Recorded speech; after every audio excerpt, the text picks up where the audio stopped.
morning guys! Welcome back again to my YouTube channel. 5:30 na, kaya medyo lumiliwanag na. Si Marvin, nauna na siya sa akin kasi kailangan niya ng mas maaga. Alam nyo na, maiwan siya ng bus kapag sumabay siya sa akin. One time, sumabay ako sa kanya, super agap ko naman. Yung tipong wala pa yung yung bus ko kasi first trip yung sinasakyan kong bus, sabi ko. Hindi na ako ulit kasi yung last time na sumama ako sa kanya, merong pang homeless na edi medyo natakot nga ako kasi mag-isa lang ako nag-iintay. Ay hindi pa ako makapasok sa mismong loob ng Warden Station kasi pa yung bukas nila, alas 6. Ay super aga ko nun. Naglakad kami ni Marvin siguro before 5. Umalis na kami sa bahay. Sabi ko, hindi ako sasama sa susunod. Yung oras ko talaga ng pag-alis na lang. So ngayon, hindi ko na abutan yung bus dahil ang dami ko pang inasikaso. Hindi ako nakapag-asikaso kagabi dahil pagod nga ako, di ba, graduation ni Marvin. Kaya ayun, pero okay naman, hindi naman ako malilate guys. Hindi lang ako nakapaggayak ng mga gamit ko, saka yung lagayan ng pagkain ko. Pero ngayon, hindi kami nagdala ni Marvin ng kahit anong ulam or rice. Egg lang kami. Boiled egg lang yung dinala namin ni Marvin. Saka water. Ay, nalimutan ko bumili. Nagdala ng yung tinapay ko. Pero sige, yun na lang. Egg na lang. Kasi ilang araw na kami lumalabas. Talagang busog na kami ni Marvin. Ayan, sakit na ng tiyan namin. Pag natutulog kami talagang busog na busog. Hindi naman namin agad na yun. Ang gaan ng bag ko guys. Kasi nga wala akong dalang kahit anong pagkain. Tubig lang siya yung egg. Tapos alam nyo, di ba busog na busog ako kahapon kasi nag-buffet nga kami. Pag uwi sa bahay, nagpahinga lang before matulog. Siguro mga 2 hours natulog kami. Tapos ngayon, gutom ako. Tapos ayun nga, syempre pag lumalabas din kami nila Mama Aida, umorder din kami ni Marvin. Sinasabi nga ni Mama Aida, John, bawas ka ng pagkain. Syempre din kasi, yung mga ibang kakainan din namin nila Mama, bihira lang din namin makainan kapag may nag-i-invite sa amin, doon lang kami nakakakain. Kaya ngayon, napupuntahan namin yung Mandarin kasi na-invite kami doon. Tapos pupuntahan namin yung Cheesecake Factory kasi na-invite din kami doon. Pati yung Konji, first time namin kumain din sa Konji nung may nag-invite sa amin. So yung mga nakainan namin, doon din namin dinadala sila Mama Aida kasi hindi rin namin alam kung saan pa namin pwede silang dalhin ng mga restaurant. Kung may masasuggest kayo guys, comment na lang kayo para mapuntahan din namin. Tapos yun, syempre nandyan sila Mama Aida, order kami ng order ni Marvin talaga. Tapos nung dumadating na yung mga order, super dami ng serving. Syempre na namin ni Marvin na hindi na namin na-realize na ang dami nga pala ng serving dito. Nagugulat sila Mama Aida. Sabi ni Mama Aida, pag pag umorder daw, konti na lang daw kasi ang dami ng serving, hindi na rin naman sila malakas kumain daw. Mag-share na lang din daw kami, sabing gano'n. Nagulat kasi kami nun sa Konji, nalimutan namin ang dami nga pala ng serving nun. Ang dami naming in-order. Nauwi naman namin sa bahay, ayun, nabaon namin, tapos nakain din nila Mama Aida. Nung kinabukasan, iniinit-init na lang. Di naman siya tumagal, nakakain agad namin kinabukasan. Yun din ang namin ni Marvin, lunch na namin ni Marvin, tapos pag uwi namin, na rin yung dinner namin. Kasi nung hindi na kami nakalabas kinabukasan dahil nga pahinga kami. Kasi graduation na ni Marvin ng Wednesday, Tuesday yun, pahinga kami. So, ayun, hintayin na lang ako ng bus. Padating na rin naman yung bus ko guys. Mamaya, pupunta kami ng Costco para mamili ng mga lulutuin namin sa sunod na sa konting handaan namin. Oops. Buti na lang mabait yung namin, landlord, napaka-supportive.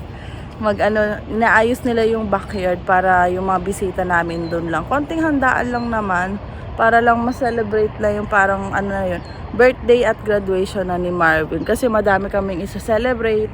Honor student siya, 'di ba? Tapos nakapasa pa siya ng G2 niya. Tapos yun, kukuha na rin siya ng G. gusto na nga niyang kumuha sana ng G ngayong month na to. Kaso nga syempre, ang dami na naming nakalagay sa calendar namin. Hindi niya alam kung saan isisingit yung kanyang yung road test ba yun, yung pag-G niya. Kaya sabi niya sa akin, before daw sila mama umalis, magbubook na siya ng appointment para dumating yung July, meron na daw siyang G. Ayan, para makapag ano-ano nga siya. Minsan mag-rent kami para makapag-drive siya. Nag-check na nga siya dun sa Turo ata yung Turo. Yun daw yung pinakamura na daw na app na sitahan ng rentahan ng sasakyan. Kaya yun, nagtitingin-tingin kami. Yung aabot ng kahit mga 2 hours na biyahe, 3 hours na biyahe. Parang long drive, road trip, ganyan. Siyempre, bihira lang naman yan. Pag may time lang, kasi baka, inaano namin kung kailan kami kukuha ng sasakyan. Kasi pag dumating yung winter, ayun, doon naman talaga yung mahirap talaga eh. Tapos namin kukuha kami sa winter or ipa 1 year na namin. Pero depende rin sa budget namin guys. So, sasakay na ako guys. Mamaya na lang. Update ko na lang uli kayo. Bye-bye! Out na tayo sa work guys. May ice cream ako. Tuwing summer daw kasi ice cream yung pamerienda sa amin tuwing Thursday. Sinend ko nga kay Marvin eh. So, magkikita na lang kami ni Marvin sa Scarborough Town. Tapos uwi kami. Tapos mamayang 5, dadaanan kami nila Ate Meraan. Mag-grocery kami sa Costco. Ayan. Tubusin ko muna ito. Tapos mamaya na uli ako makapag-chikahan sa inyo. Guys, sobrang init ngayon. Susunduin ko na lang si Marvin dun sa may Lontay. Malapit kasi dun yung work niya. Kaya sabi niya dun na lang daw. Okay.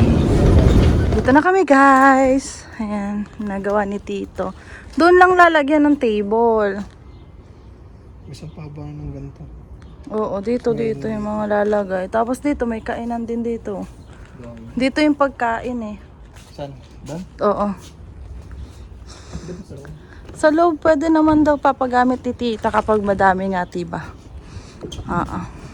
Nahihilo ako na nasusuka. Kain muna, pork steak. Si Marvin seafood yan? Seaweed pala yan, seaweed. Nunod kami movie, tas maya alis na rin kami. Let's go na guys. Mamamalengke na tayo. Ay, nakalak.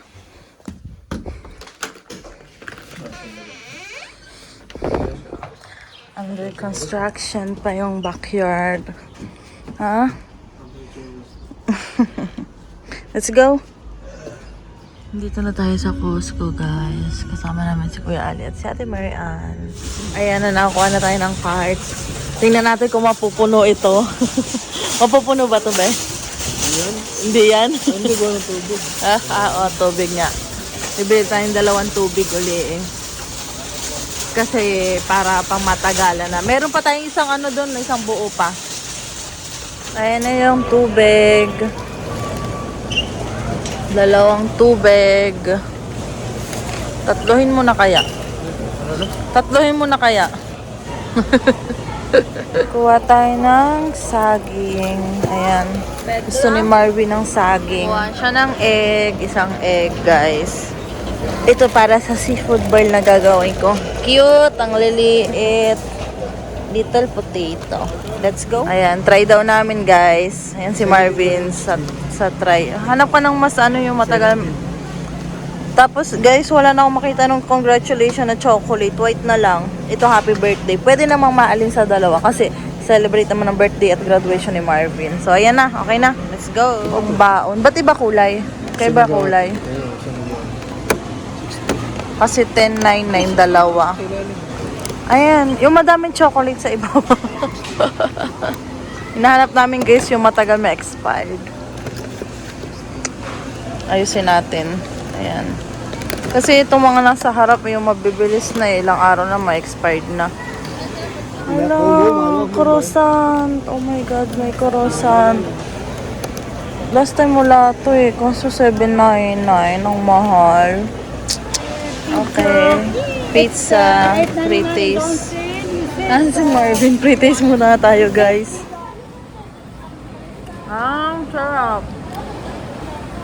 Ang sarap naman ito. Kuha tayo na to. Kasi ito laging baon ko. Baon ko sa work. Mura lang ito, 7.99. Ang dami na. Ayun na yung mga laman ng amin, oh. Bigyan natin si Marvin. Beo! Bebe. Pizza. Ayoko yung... Ayun lang yung pinamili namin ngayon, guys. Bali yung mga pork sa ano na lang namin bibilin sa Sabado. Kasi walang paglalagyan sa freezer. Tapos, sa-try namin yung Sunday ng Costco. Ang laki kasi eh. Ayun o. Babayad na si Marvin, guys. Ayan na. Itlog. Saan lalagyan itlog? Taas mo yan. Yan. Umorder na si Marvin ng Sunday. Si Mama? Ito yung ano, yung chocolate sundae. Ang laki. Ayun, nag-share na rin sila Mama dun sa ice cream mo. Ang laki. Bumili ng beer. Wow, magiinom ka na. Okay. Ayan, dito kami sa likod. Yung, mga klase niya. Si Kuya Ali daw. Si Kuya Ali daw kainom. Ang bilis ano yan yung ininom nyo last time? Kalungin mo na pa, kalungin mo. Ayan na, nandito na kami guys. Yung mga binili namin. Ayan, yung beer. Beer. Hi guys! Bali, nandito na kami sa baba. Tapos, inayos ko lang yung ipit ko para na medyo okay na may itsura ko pag nag-vlog ako sa harap nyo. Gusto kasi ni Marvin yung ganito yung ipit ko. Be, diba?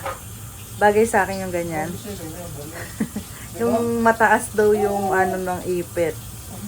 Hindi pa mahaba yung buhok natin. Mas gusto ni Marvin yung ganyan, nakataas yung buhok ko. So, ayun guys. Gusto ko lang mag-thank you dun sa mga nag-congrats po sa amin. Kasi nag-post ako nung pagkatapos ng graduation, nung hapon na ata or gabi, pinost ko yung parang, yung nasa screen na John Marvin Herrera, Electrical Engineering Technician with Honors. Ni-screenshot ko kasi siya habang binibideo ko si Marvin doon. Tapos yun yung pinost ko. Bali, 3 picture siya na stolen. Ganda nga nakuha ko eh. Ang gwapo ni Marvin, nakangiti. Fresh na fresh. Batang-bata. Batang-bata si Marvin doon. So, ang dami ang daming nagbate. Tapos, mga nag-personal. Ha? Thank you daw, sabi po ni Marvin. Kasi si Marvin di talaga maano sa social talaga yan eh. Hindi nga siya nagla-like nung post ko eh. Nako, kung makikita nyo, may mga sinishare ako. Alam nyo naman yung bebe ko. Wala siya talagang hilig sa mga social media, ganyan-ganyan. So, ayun. Scroll lang yan. Kahit sa messenger din, hindi din maano yan. Ano lang, kapag yun nga, magulang lang ako, yun lang ang halos inaano din niya, nare-replyan niya. Daming ginagawa. Busy person. Ganyan. Ayan, thank you po talaga. Tapos iba mga nagpe-personal message na sa akin. Naiyak daw sila kasi nga, napanood nila yung vlog namin since day 1 na dumating kami dito sa Canada. Nakakaiyak daw kasi syempre yung sakripisyo din daw namin mag-asawa nung nagsisimula pa lang talaga halos kami dito. O nga, naalala ko, alam niyo ba, nag-aano sa akin yung mga nangyari last year. Syempre, yung tipong winter, snowstorm nun. Diyos ko, kala ko mamamatay na ako dun sa labas eh. Kasi inabutan nga ako nun. Tapos nagbibiyahe ako ng sobrang aga. Ganon din si Marvin. Gabiyahe din siya sobrang aga. Yung tipong minsan nag-aano pa kaming dagdag oras sa trabaho kahit si Marvin. Kasi dating kulang talaga yung duty ni Marvin noon. Hindi namin alam kung makakasurvive ba kami para sa tuition niya. Ayun nga. Kahit paano na tapos namin yung 2 tuition. Na lampasan naman namin lahat ng mga, syempre, ang dami rin namang pagsubok na nangyari. Hindi lang naman kami, iba rin naman nakakaranas nun. Kaya, super, lang din talaga. Nakakatuwa. Tapos yung iba nga, nagko-comment, habang pinapanood daw,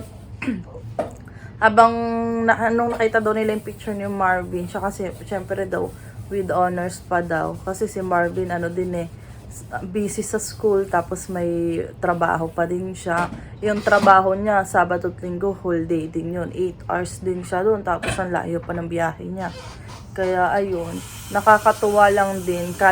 yung tipong ang dami ring natutuwa dun sa ano din. Kasi syempre daw milestone din naman namin mag-asawa yun. Kahit hindi ako yung graduate, syempre, ano din, parang feeling ko ako na rin yung graduate. Kasi syempre kasama ako ni Marvin sa journey din habang nag-aaral. Hindi na yung tumutulong sa kanya, pero syempre nakikita ko yung pinaghirapan ng bebe ko, naging worth it naman lahat. Ayun, wala naman kami naging problema pa. So, ang poproblemahin na nga lang namin ngayon, yung paano yung pag-apply namin ng permanent resident, kasi yun naman talaga yung goal natin mga pumunta rin dito, maging permanent resident. Yan. So, yun naman ang next na pag-aaralan. Hindi pa tapos yung isipin hanggat hindi tayo nagiging permanent resident. Madali nang gumalaw pag naging permanent resident na eh. Kasi yun, ang dami rin nagsasabi na, ayun, mga kaibigan ko nagre-reply sa my day ko na, congrats me, bakla, mga ganang tawag sa akin ng mga kaibigan ko, mga bakla, yung mga babae. Kasi nga syempre maano din yung mga kaibigan mo, maboboka din. Parang mga bakla din mga magsalita, di ba ba? Sila Diana, yung mga kaibigan bakla, yung mga kaibigan ko nung dati sa Manila na nasa hotel. Hindi ko narap na yun si Jen. Si Jean, Akala mo pangarap na yan. kasi yung mga kaibigan ko din sa hotel, mga galing probinsya din yan. Bisaya din eh. Tapos Ilocana. Yung Ilocana namin kasama, medyo mahinhin, pero madaldal yun. Mahinhin na madaldal. Tapos yung isa naman, parang ako din, ang daming kwento, ang lakas din ng boses. Kaya anong-ano rin kami, close na close din kami. Tapos yung mga kaibigan ko sa Mauban, saka kaibigan ko nung, ako, college ako, nag-message sila. Tapos sabi nga nila, ikaw na ang next me. Sabi ko, sana nga, dating din yan. Ako naman yung mag-aaral. So, ito yung aking hobby. Fresh na fresh. Batang-bata. Batang-bata. So, nakahikaw tayo dito ngayon para tayo babae. So, ayun guys. So, dadating din yan. Ako din gustong-gusto ko na syempre mag-aral. 'Di ba? Gusto ko rin mag-upgrade dito sa Canada. Mas maganda yung Kaya nga sabi ko, buti pa yung iba, na PR na. Ang dali na para sa kanila mag-aral-aral. Pero yung iba, na PR na, ayaw na nila mag-aral, gusto na lang nila magtrabaho. Sabi ko, sayang naman yung opportunity, mayroon na sila. Sabi ko, kung kami, naghahangad kaming mag-aral talaga, yung mga hindi pa resident dito eh. Diba? Tapos, syempre, kami ng mas magandang, mas magandang buhay. Wow, buhay. Hindi naman sa, basta lang simpleng buhay lang, no? Ito si Marvin, gusto lang yun ng simpleng buhay. Na yung parang sakto lang na gagawa mo yung gusto mo. Ano yung masabi mo sa akin dati, be? Nagagawa. Taon na ba? Basta, ano ba naman to?